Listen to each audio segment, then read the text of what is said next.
Minsan napaka-unfair ng buhay ba? Pero ako minsan naiisip ko, minsan hindi naman. Bakit gano'n? 'Di ba? So, iniisip ko na lang na gano'n talaga, walang perfect sa mundo. May nagkakamali, 'di ba?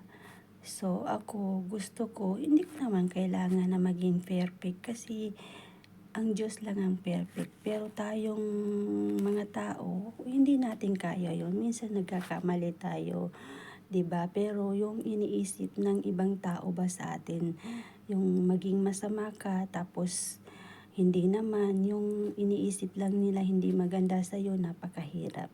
Kaya minsan ako, hindi na ako nagsasalita, hinahayaan ko na lang yung mga tsismis-tsismis nila.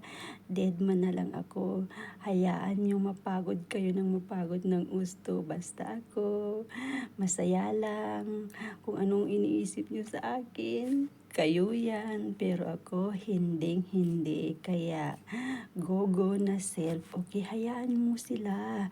Okay, mamatay sila sa kakaisip sa'yo.